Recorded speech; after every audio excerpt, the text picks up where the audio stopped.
halfway through turn 5, so Brenden and I have taken our final turn of the game. I pray that it was enough. My head says it was. My heart tells me it wasn't. Actually, my head says that it wasn't either, but you know what? We'll just maybe ditch that analogy. Just leave it in a ditch somewhere. Okay, wow. Not much happened in the movement phase, because there wasn't a lot of stuff that was left to move. The Death Coptas that were over here jumped up onto the bridge. The two Remoras switched to skimmer mode and came down near the two objectives here. The Knobs that were in the two trucks up here bailed out and spread out over here.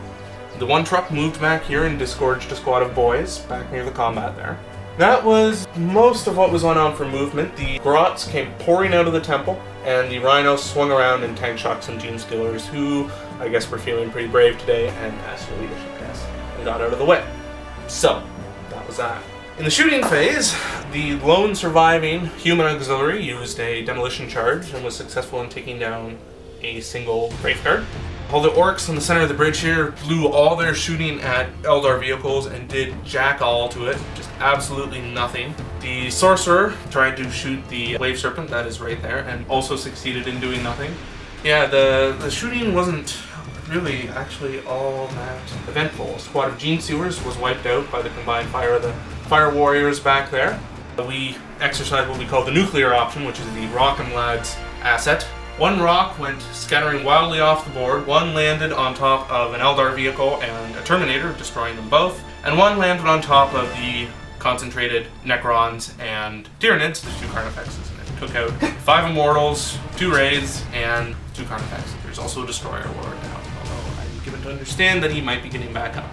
In the assault phase, there was a lot of assaults against Eldar vehicles, all of which did nothing at all, so that we'll just not even dwell on that in any detail whatsoever. We'll give it the concern it warrants. The unending combat between the Lord of Change and the Phantom Titan continues. The Lord of Change took a structure point off of the Phantom Titan, which chain reacted and succeeded in damaging its drive, and the Lord of Change was wounded in exchange for it. The remnants of the Green Tide, the Big Mech, Mad Dog Grotsnik, and the Warboss are still hanging off against that one squad of Hormagaunts that they're in combat with. That is ongoing. Over here we had Kroot, in probably what was a somewhat ill-advised move, charged the Wraith Lord. The Wraith Lord wiped them out, and then it consolidated up to the top of the ruins nearby. The Grots charged the Tombstalker. The Tombstalker did not take any wounds, and after killing a few Fire Warriors, decided to disengage and hit and run towards the ongoing combat between Warlord Volgrim and the Seer Council of Volgrim, which is still ongoing. The Orcs won combat this turn, but as always, the Eldar were not wounded at all. They just didn't even care. It's kind of callous, really. And I believe the final major thing in the assault phase that happened is the ongoing combat between the Doom of Ballantyne and the Chaos Space Marine squad was ended. And finally, the Possessed met their end at the hands of the, I think, 2 or 3 surviving Gene Stewards that were in there. It was pretty sad. Now we're moving on to the final turn of the game. Final Eldar, Space Wolf, Necron, and Tyranid. There's not much left on the board, but it might be enough. We will have to see. Stay tuned.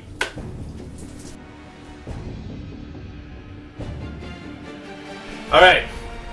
It's all over. Except for the crying, of which there is much.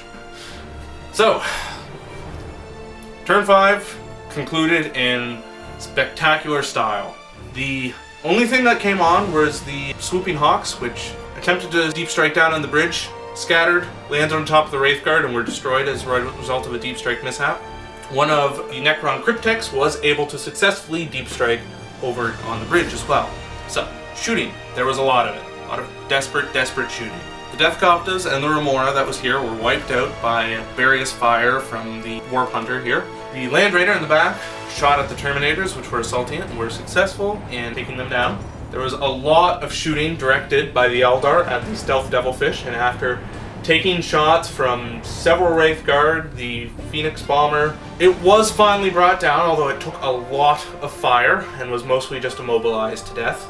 The Vindicator that was down in the valley was successfully able to destroy the remaining Death Coptas, so all of them were destroyed. There was various Tyranid shooting directed at the Pathfinders and Orc squads up there. Their numbers were thinned quite substantially. In the assault phase, Banshees moved in and finished off the 3 remaining fighters in the Green Tide. The assault between the Warlord Volgrim and the Seer Council of Oathway continued, and that will end a stalemate with a couple in each unit left. The Grots were wiped out by an assault by Hormagaunts. The Genestealers attacked a Ethereal squad and took some wounds off that.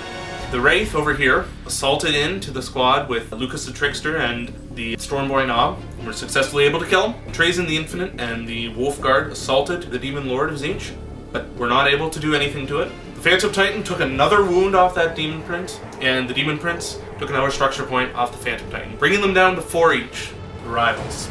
And perhaps in what was the most fateful move, Shaughn's Cryptek, which deep struck over here, attempted to run to contest the objective and came 1 inch short.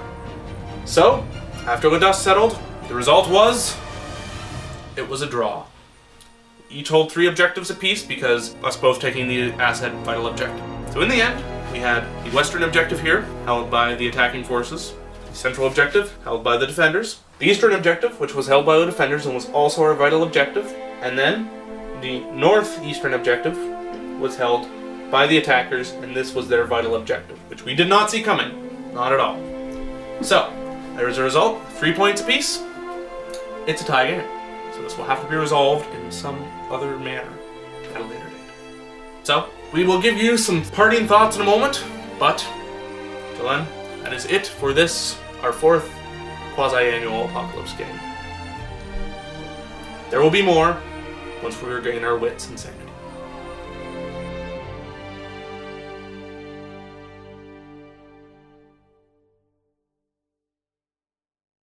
Thank you. More Forge World and good models. night. No. No. Put a cap on that shit. Yeah.